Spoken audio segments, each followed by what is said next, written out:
Bismillahirrahmanirrahim. Assalamualaikum warahmatullahi wabarakatuh. Alhamdulillahi rabbil alamin. Wassalatu wassalamu ala asrafil anbiya'i wal mursalin Sayyidina wa maulana Muhammadin wa ala alihi wa sahbihi ajma'in.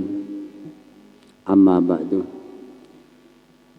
Jamaah salat subuh yang dimuliakan oleh Allah Subhanahu wa taala, marilah kita senantiasa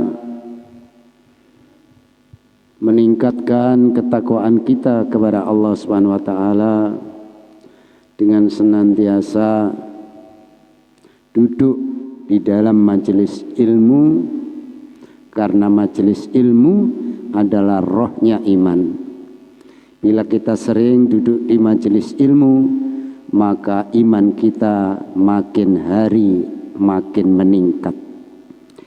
Bila kita tidak sering duduk di majelis ilmu, maka iman kita akan menjadi merosot dan efeknya akan malas untuk melaksanakan amal agama, melaksanakan perintah-perintah Allah.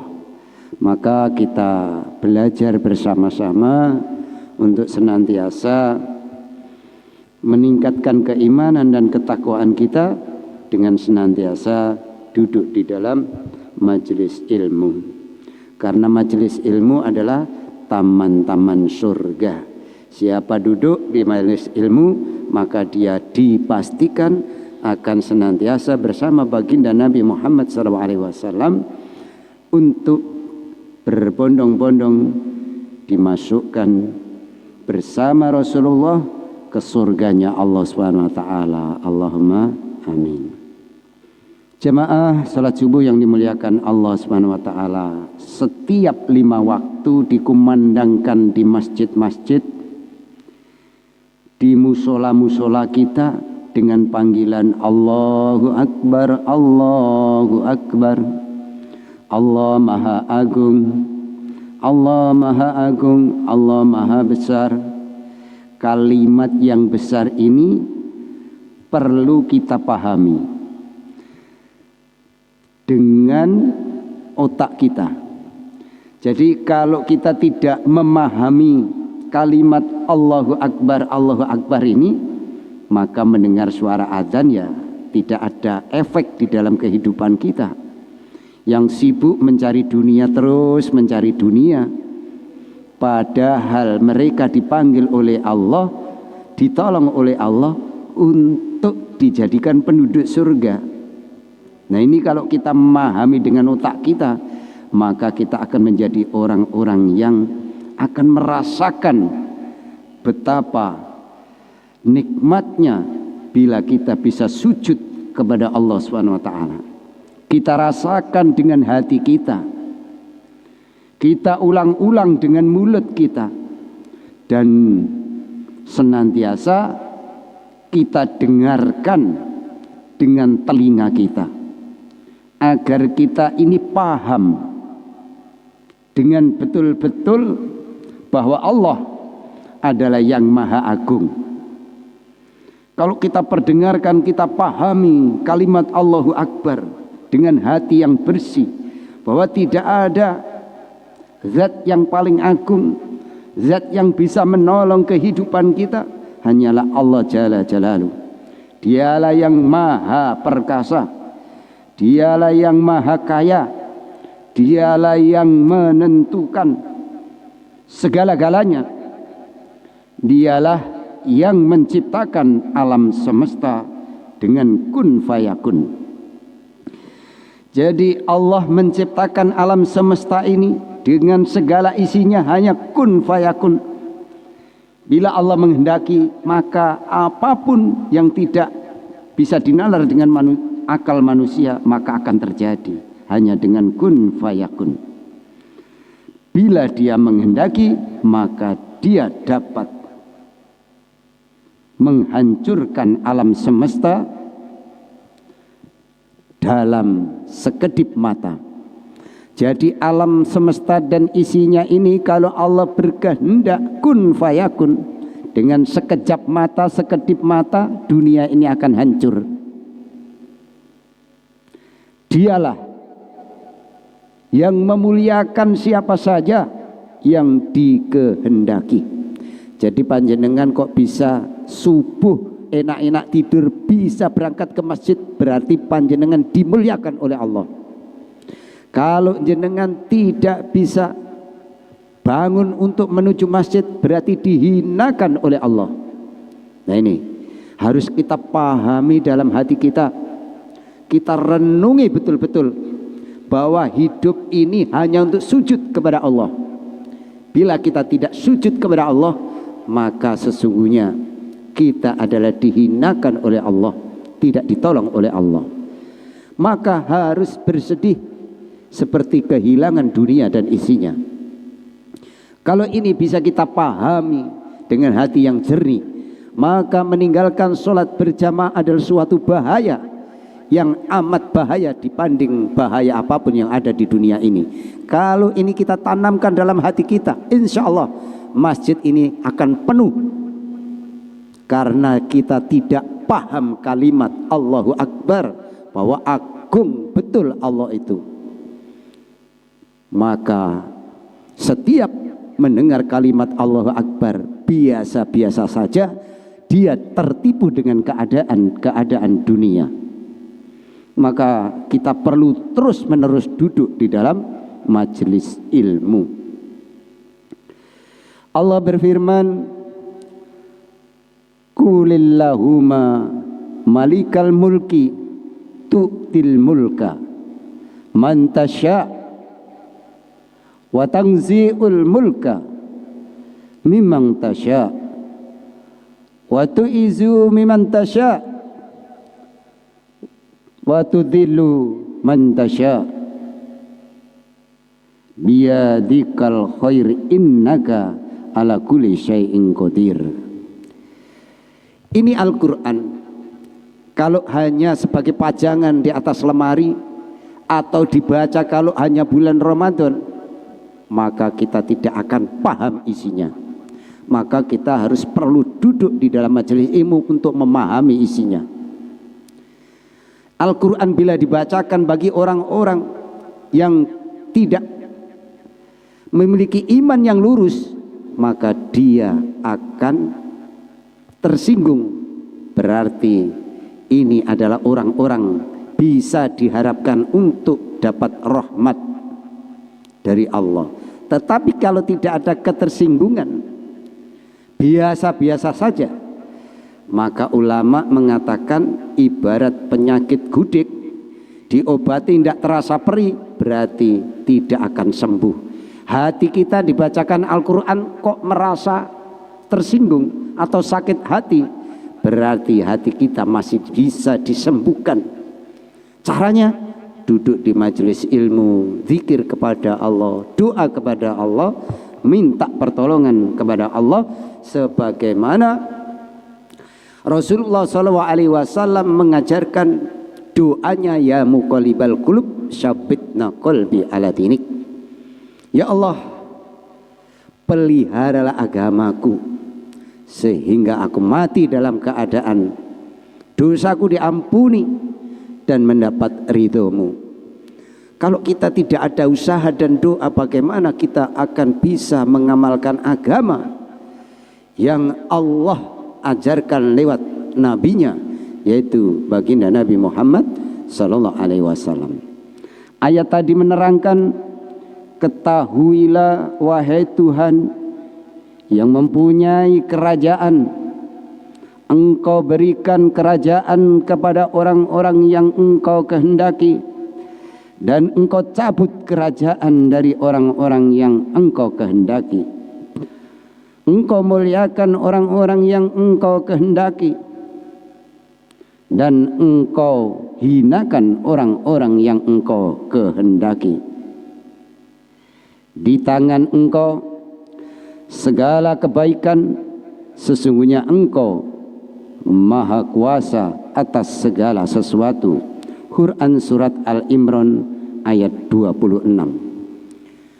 Ini menggambarkan, menjelaskan bahwa orang bisa mengamalkan agama itu atas kehendak Allah, atas pertolongan Allah. Dan orang yang tidak mau mengamalkan agama itu juga atas kehendak Allah, tidak ditolong oleh Allah. Maka apapun, kalau kita ingin ditolong oleh Allah, banyak-banyaklah doa, banyak-banyaklah zikir kepada Allah, banyak-banyaklah duduk di majelis ilmu, maka kita akan menjadi orang yang senantiasa dalam pertolongan Allah dan ridhonya Allah Subhanahu wa taala. Maka orang-orang yang paham dengan kalimat ini, ketika dia mendengar Allahu Akbar dikumandangkan oleh muadzin, akan gemetar hatinya. Bila dia mendengar gemetar hatinya, saya dipanggil oleh Allah, diberi surga, diberi kenikmatan yang tidak akan ada putusnya. Kalau saya tidak hadir, alangkah hinanya saya diri ini. Kalau dipanggil oleh Allah untuk diberikan kenikmatan, datang menangis, gemetar hatinya. Inilah orang-orang yang beriman. Inilah orang-orang yang dapat nur daripada kebaikan. Maka timbul semangat yang menyala untuk tunduk kepada Allah, untuk senantiasa mengingati Allah, menjauhi seluruh larangan Allah, dengan hanya mengharap ridho Allah. Orang yang akan paham kalimat Allahu Akbar. Hanya orang-orang yang mengharap ridhonya Allah saja yang bisa memahami kalimat Allahu Akbar. Kalau orang tidak mengharap ridhonya Allah, maka dia tidak akan paham dengan kalimat Allahu Akbar. Maka dia akan merasa bersyukur ketika mendengar kalimat Allahu Akbar diperdengarkan, bergembira bisa ke masjid untuk menghadap kepada Allah, bisa ruku sujud untuk menyembah kepada Allah. Dia merasa sangat beruntung ketika dirinya taat kepada Allah. Jadi kalau orang beriman itu merasa beruntung bisa sujud dan ke masjid sholat berjamaah, inilah orang yang hatinya hidup. Dia akan merasa mendapatkan musibah besar bila tidak bisa datang sholat berjamaah ke masjid. Ini orang yang mengharap ridhonya Allah punya pemikiran seperti ini. Bila tidak bisa sholat jamaah, maka dirinya ini merasa mendapat musibah yang terbesar dalam kehidupannya. Celaka yang besar bila tidak bisa datang ke masjid. Kalau dirinya bermaksiat kepada Allah. Jadi kalau kita ini dipanggil Allah, diberi surga kok gak datang, inilah dinamakan maksiat kepada Allah. Inilah bahaya yang terbesar. Inilah bahaya yang sesungguhnya, bahaya yang ada dalam kehidupan manusia.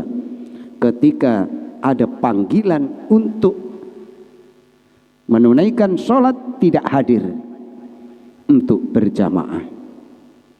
Maka hadirin yang dimuliakan Allah Subhanahu wa taala, mengagungkan Allah Subhanahu wa taala mesti mengagungkan juga agama Allah. Dan apa saja yang berhubungan dengan agama Allah, mengagungkan hari-hari yang dimuliakan Allah, sebagaimana hari Jumat adalah hari yang dimuliakan oleh Allah, maka banyak orang menghadiri Jumatan biasa saja. Padahal hari Jumat setiap langkah menuju masjid diberi pahala setara ibadah 1 tahun yang diterima oleh Allah. Bila kita berangkatnya tidak telat, bila berangkatnya sebelum adzan dikumandangkan, maka setiap langkah bisa menghapus dosa, meninggikan derajat, dan setiap langkah dihitung ibadah setara dengan ibadah 1 tahun yang diterima oleh Allah. Dan diberikan pahala puasa setara dengan puasa 1 tahun yang diterima oleh Allah. Inilah kemuliaan hari Jumat bila kita datang tidak telat. Maka orang-orang yang sering telat itu tidak memahami hakikat keistimewaan dan kemuliaan hari Jumat. Maka hari Jumat dianggap biasa saja. Ini harus kita rubah agar kita mendapatkan rahmat dan kemuliaan hari Jumat. Sebelum adzan dikumandangkan, kita sudah duduk di masjid rapi, menyusun sopnya, jangan suka belakang. Orang yang sering di belakang dihinakan oleh Allah. Maka ini juga harus kita perbaiki. Sudah datang pertama, cari di belakang, cari sendenan.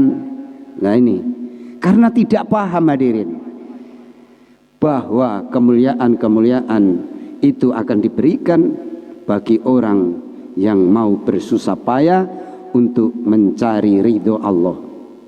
Mengagungkan sholat 5 waktu adalah perkara yang besar. Yang namanya mengagungkan sholat 5 waktu itu senantiasa istiqomah berjamaah di masjid, mengagungkan semua yang diagungkan oleh Allah.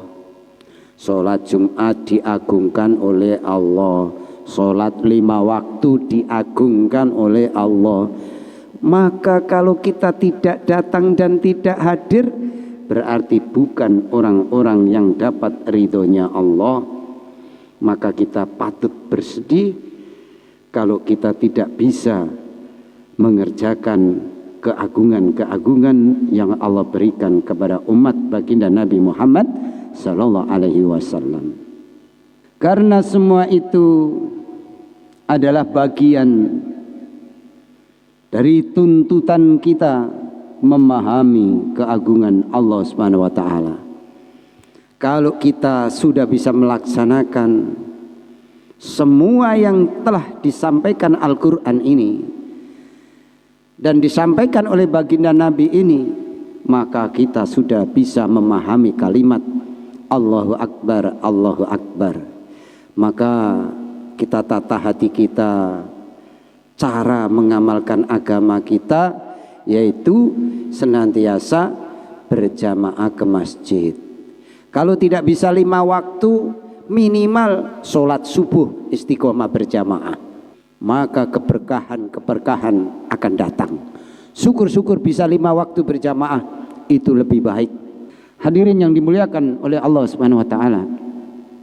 Siapa yang mengagungkan Allah, mengagungkan Rasulullah SAW, mengagungkan agamanya Allah, maka dialah orang-orang yang agung di sisi Allah. Begitu jelas dan gamblang Allah sampaikan, siapa mau melaksanakan perintah Allah sesuai yang dicontohkan Nabi kita Muhammad SAW, maka dia adalah orang agung di sisi Allah, orang mulia di sisi Allah. Bila kita belum bisa melakukan itu, maka kita berdoa agar Allah tolong bisa memahami bahwa hakikat hidup hanya melaksanakan perintah Allah, yaitu ibadah. Ibadah tidak hanya sholat, mencari nafkah untuk anak istri ibadah, berbaik sangka, berbaik hati kepada tetangga kanan kiri ibadah, senantiasa berkata-kata baik ibadah. Jadi ibadah itu banyak macamnya. tidak pernah lisannya menyakiti orang lain, ibadah. Maka agama itu sesungguhnya bila kita pelajari, kita akan menjadi orang-orang yang lembut hatinya, tidak sanggup untuk menyakiti orang-orang yang ada di sekitar kita. Kenapa banyak orang menyakiti orang lain? Karena tidak paham dengan apa yang diajarkan oleh agamanya, sehingga mereka berlaku seenaknya. Maka hadirin dimuliakan Allah, supaya kita ini menjadi orang-orang yang baik, tidak hanya di sisi manusia, tetapi di hadapan Allah juga baik, maka sering-seringlah duduk di dalam majelis ilmu. Orang-orang yang tidak memahami perkara ini adalah orang-orang yang hina di sisi Allah subhanahu ta'ala. Hadirin jamaah salat subuh yang dimuliakan oleh Allah subhanahu wa ta'ala, apakah keistimewaan para nabi, keistimewaan para sahabat, keistimewaan para wali-walinya Allah, keistimewaan mereka adalah karena hati mereka betul-betul mengagungkan. Mereka adalah karena hati mereka betul-betul mengagungkan Allah. Jadi para nabi menjadi agung, para sahabat menjadi agung, wali-wali menjadi istimewa di sisi Allah karena mereka menjaga sholat 5 waktu dengan sungguh-sungguh, yaitu mengagungkan Allah dengan sungguh-sungguh, tunduk kepada Allah, takutnya hanya kepada Allah, cinta kepada Allah, maka diri itu menjadi orang-orang yang mulia di sisi Allah Subhanahu wa ta'ala. Jadi kalau kita ini ingin menjadi orang yang agung, orang yang mulia di sisi Allah, jaga agama dengan baik, mengamalkan agama dengan baik. Kalau kita bisa mengamalkan itu semua, maka kita adalah orang-orang yang sukses. Sukses dunia, sukses akhirat. Jamaah salat subuh yang dimuliakan oleh Allah, maka orang-orang kalau bisa mengamalkan agama akan dimuliakan oleh Allah, tidak hanya di dunia, maka mereka dimuliakan juga di akhirat sebelum dia mulia di akhirat. Jadi orang-orang yang mengagungkan Allah ini diagungkan Allah di dunia sebelum sampai di akhirat. Di dunia mulia, di akhirat lebih mulia bila kita menjaga amalan-amalan agama dengan sebaik-baiknya. Siapa saja yang mengikuti jejak para nabi, para sahabat, para wali-walinya Allah, mengagungkan Allah, mengagungkan Rasulullah, mengagungkan agama Allah, dan semua yang berkaitan dengan agama, maka dia akan mendapatkan bagian dari kemuliaan yang Allah berikan kepada para nabi, para sahabat, dan para wali-wali Allah. Semoga termasuk kita semua. Allahumma amin. Itulah kalau kita ingin agung di hadapan Allah, maka agungkan kalimat yang telah diajarkan oleh Nabi, yaitu memahami kalimat Allahu Akbar dengan hati yang bersih, bahwa hanya Allah Maha Agung, bahwa hanya Allah yang bisa menolong kehidupan kita. Kalau kita ingin mulia dunia, mulia akhirat, maka hanya satu, meniru cara hidupnya Nabi, mengagungkan agamanya Allah Subhanahu ta'ala. Kesimpulannya, mengagungkan Allah dan agama Allah adalah senantiasa sholat berjamaah di masjid 5 waktu dan menghadiri Jumatan awal waktu, jangan sampai telat, karena mereka akan disingkirkan oleh Allah bila kita sering telat-telat untuk menghadap Allah. Demikian jamaah, mudah-mudahan menjadi inspirasi renungan bagi kehidupan kita, untuk meningkatkan keimanan ketakwaan kita kepada Allah Subhanahu wa taala, sehingga kita menjadi orang-orang yang agung, orang-orang yang mulia di hadapan Allah Subhanahu wa taala. Untuk itu mari kita tutup dengan doa kafarah majelis agar Allah berikan hidayah, rahmat, pertolongan, sehingga kita menjadi orang-orang yang senantiasa mengamalkan agama dengan sungguh-sungguh. Subhanaka Allahumma wa bihamdika asyhadu alla ilaha illa anta astaghfiruka wa atubu ilaik. Wassalamualaikum warahmatullahi wabarakatuh.